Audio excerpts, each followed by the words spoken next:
down and of basically the top hits on Twitter of the week. And I've got 5 cartoons that I'd like to share with you today. Before I get into that, I just want to tell you a little bit about my books that I've written so far. And I'm working on another one for 2020, which will come out in a couple of months, a month or 2 months in January. So keep alert for that. So this was my most recent book. And you can see some of the, give you,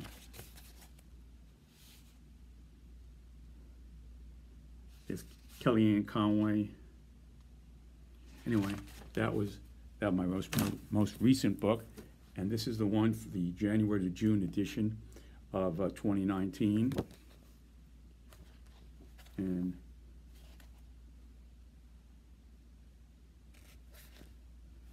the cartoon I did of Ruth Bader Ginsburg saying goodbye, President Trump having a dream about her leaving and being replaced with a Judge Janine from Fox News. And this was a dream that President Trump had, and I expressed it in this dream. She's saying goodbye, and Justice Janine of Fox News was taking over her place. So I did that dream. I did that. That was President Trump's dream, not my dream. I did this cartoon way back in 2019 as a thought that President Trump would be looking forward to some sort of replacement on the Supreme Court. Okay. So there she is waving goodbye and there is Justice Janine standing in front of the Supreme Court. Okay, so to give you an idea of the kind of books, cartoons that I do. And this was the first one I did. You know how these books fly around. Here, this was the first one that I did, and this covers the campaign of 2016 and the Democrat and Republican candidates. So you got cartoons on Bernie Sanders and Hillary Clinton, and you got cartoons on a Lion Ted. You know, you got a whole cross. It starts off, and then here's Mike Pence, and it goes onward up to 2018. So this goes up to through 2018, 2016 through 2018. See, here's President Trump having a dream. Nixon and him are waving from the White House, and here's President Obama. So this gives you an idea of the the scope.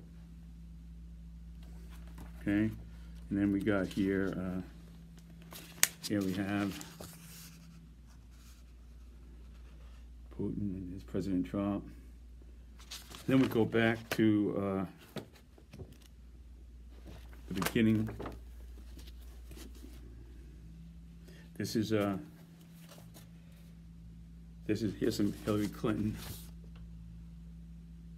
There's Hillary Clinton.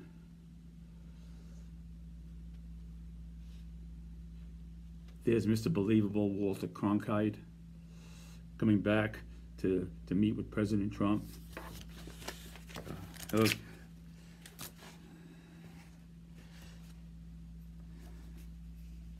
Yeah, the Beverly Hillbillies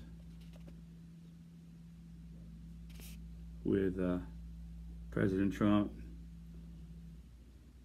Here are the Russians. Okay. Now we'll get some Democratic candidates here. Here we have Bernie Sanders, Hillary Clinton. So anyway, that was the past. But I always say that there's nothing like going back and seeing the way things develop. And I'm sure that it's written with titles in the context, so even your grandchildren and great-grandchildren will be able to look at this book and say, this is what happened then, because every cartoon has a title of what was occurring at the time.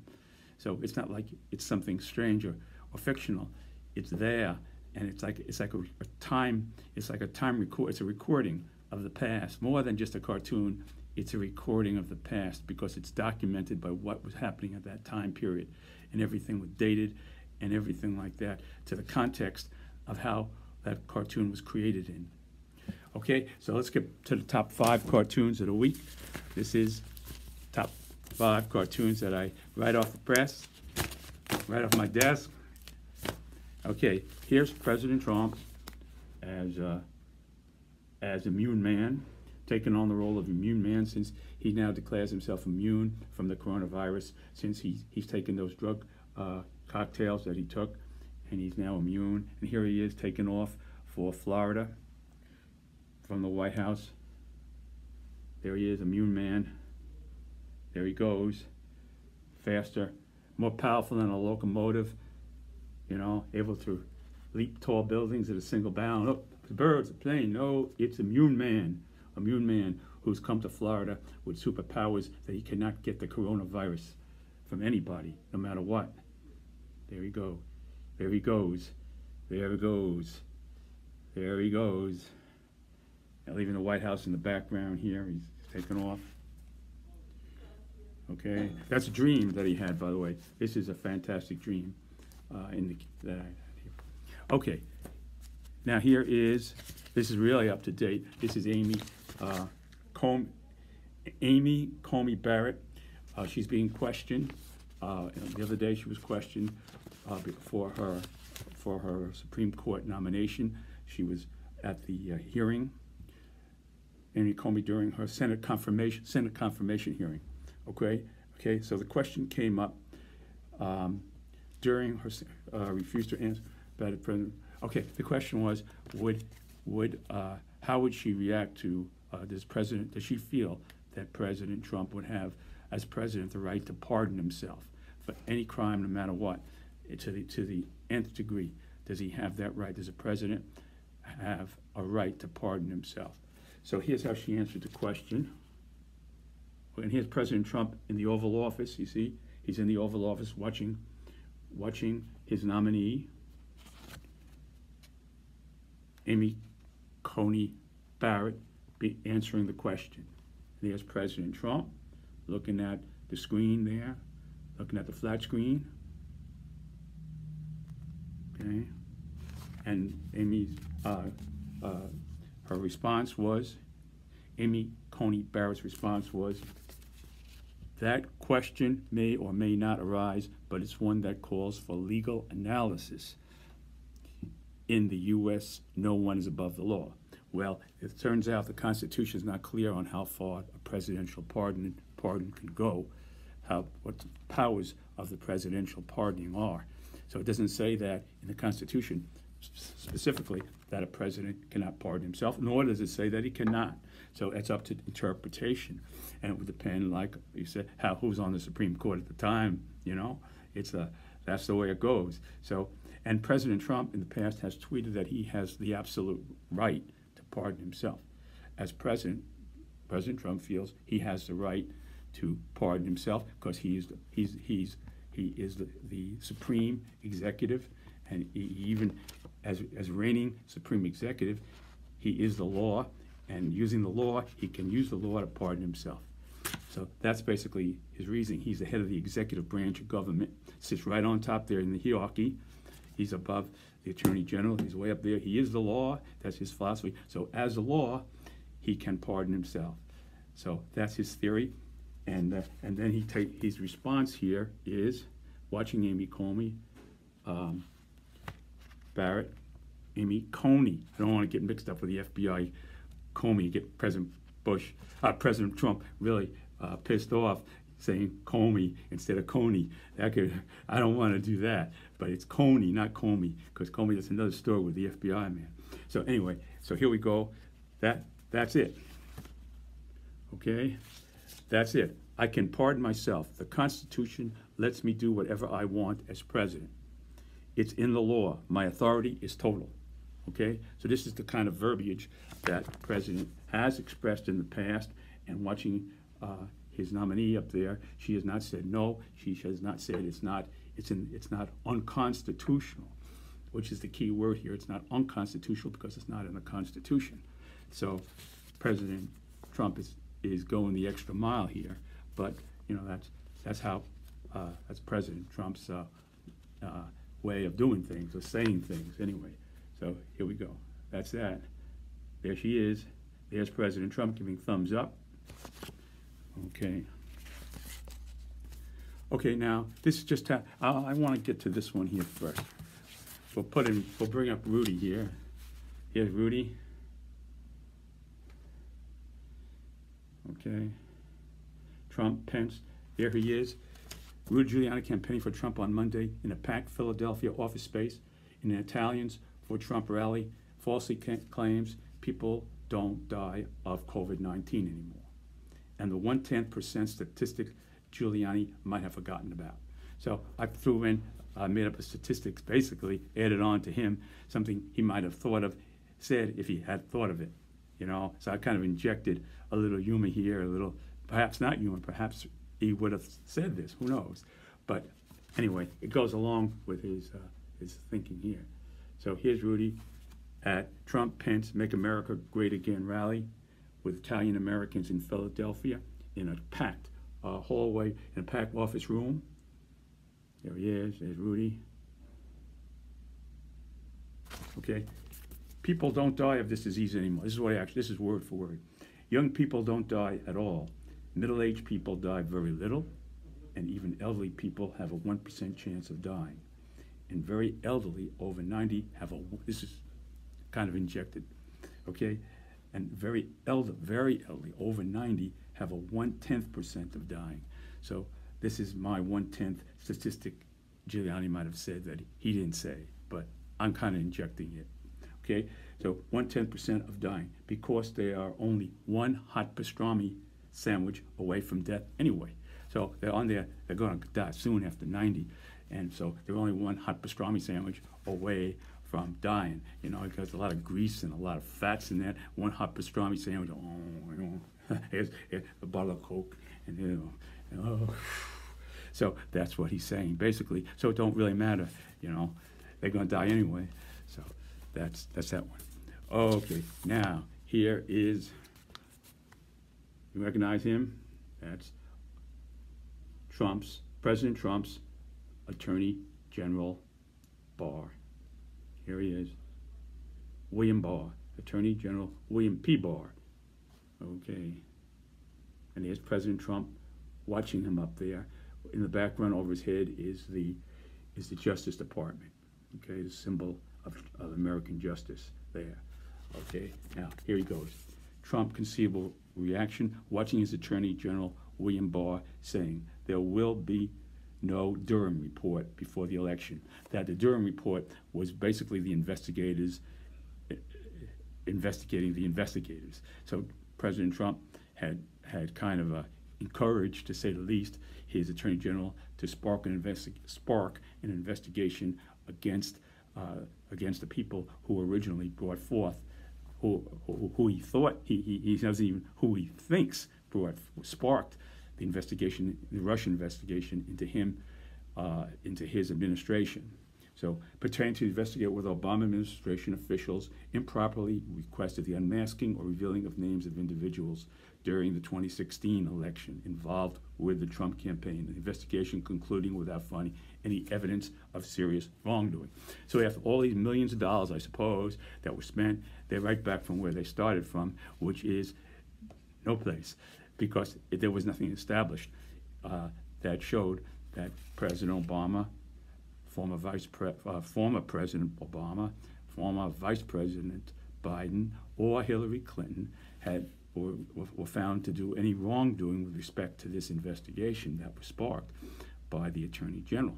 So now the Attorney General's in a bad spot, you see, because number one, he can't go ahead and bring forth information, manufacture information that's not there, and he can't disappoint President Trump right now, right before the election. So this is the equation that he came up with to run this tightrope, walking this tightrope that Attorney General William P. Barr is walking here. So here you go, have a look at this. So there's President Trump watching this, okay? And here is Attorney General Barr saying, no release by Justice Department of Russia investigation origins, the origins, how it was provoked, how it was sparked, the origins, assuming that it was President Obama and it was Hillary Clinton and Vice President Biden who sparked the investigation. before elections. So he knows right off the bat, as he's saying this, that ain't going to happen. That they just concluded that there was no wrongdoing, but he don't want to say that. So he's trying to be diplomatic here, which is probably a good idea in a way. That's his MO. He's already on that road. People think something wrong with him if he starts saying that there's a whole bunch. Well, anyway, so here that's that. And here's President Trump. Here's President Trump watching this, and he's saying, President Trump here watching this. This is the greatest political scam in the history. This is what President Trump has actually said. This is the greatest political scam in the history of our country. Spying, massive unmasking. They took a lot of other names. I'm sure that he's alleging that a lot of names were unmasked, and always they reveal the names. People who meet with foreign people and they're investigating what's going on. They don't want to reveal the name of the Americans when they're looking for somebody else, perhaps an international situation. So they delete it. And then when you unmask it, if there's an investigation later on, then it's called unmasking. So that's the whole thing with unmasking. It's really revealing the name of the person who was originally masked. So that's that. But, okay, so here's President Trump basically criticizing his attorney general. You remember what happened with Jeff Sessions? So this is like a replay, and instead of Mr. Magoo, Jeff Sessions evolved into Mr. Magoo. So here we have another evolution here of Attorney General Barr evolving into a name that I picked out, that President Trump, I'm sure, would consider. Okay, at this point, okay, Barr can't play the tough game. This is the greatest political scam in the history of our country.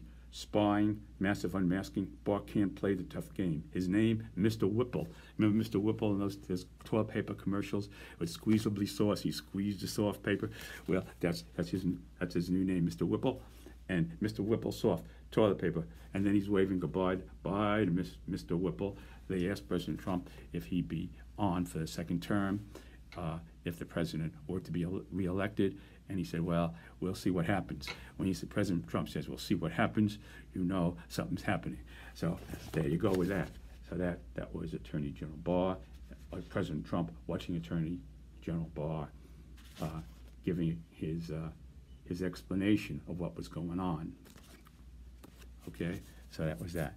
Now, here is, we had Rudy, we got that, and here, okay, we had the Superman. So now we got Immune Man, we did that. So here is the last one, and this is, I'm going to cut through all the verbiage here and give you the thing here. This is National Security Robert O'Brien, and he's basically trying to brief President Trump here in this cartoon. And this meeting took place as a private meeting, so nobody got wind of what was going on. There's no reporting about this meeting, just that it occurred between President Trump here and his national security advisor.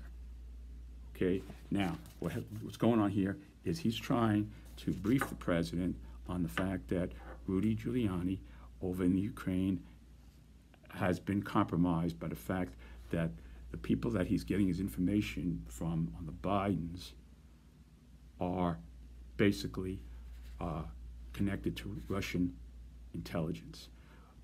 They may not be Russians, but they're connected to Russian intelligence.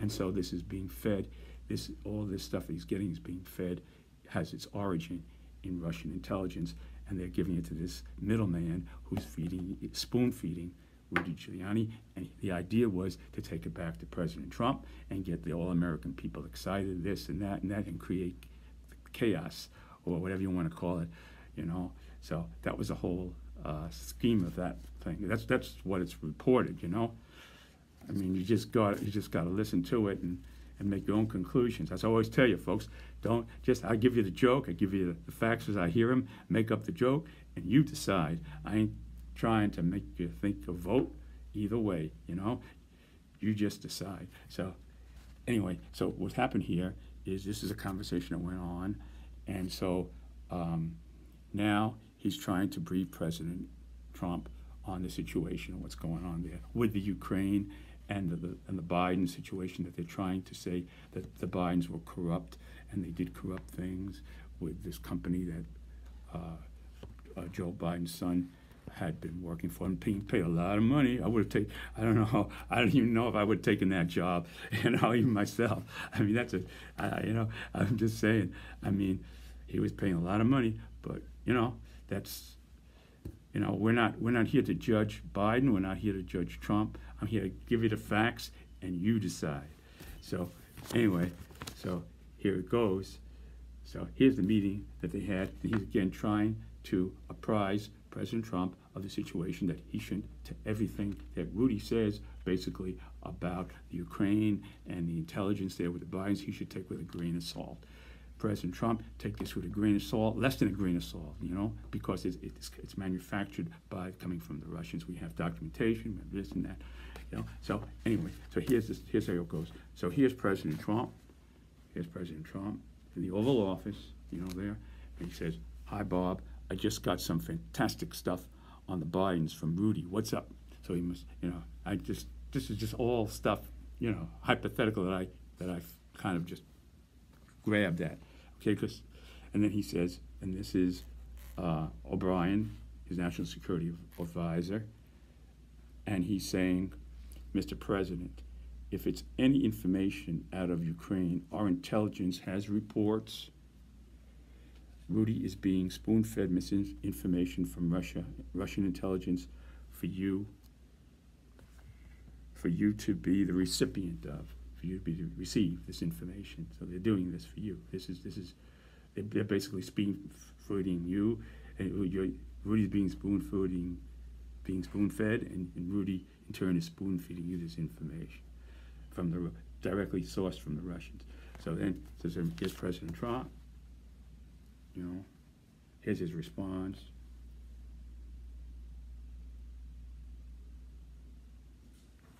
Okay, that's Rudy. He's so damn loyal. He's loyal to President Trump. He'd take any kind of information from me, probably even if it came from a Russian Zoltar fortune teller machine. If you ever seen those Liberty commercials when Zoltar punches his hand through the window and say, "Why pay more for what you don't need?" Zoltar. So this is a Russian Zoltar. So if there was a Russian Zoltar in Ukraine or something like that. Okay. So anyway, so that's it, folks. I want to thank you very much for listening to my cartoon, and I'm signing off now. And you take care of yourselves. Take good care of yourselves, and I'll see you again soon. And God bless and God.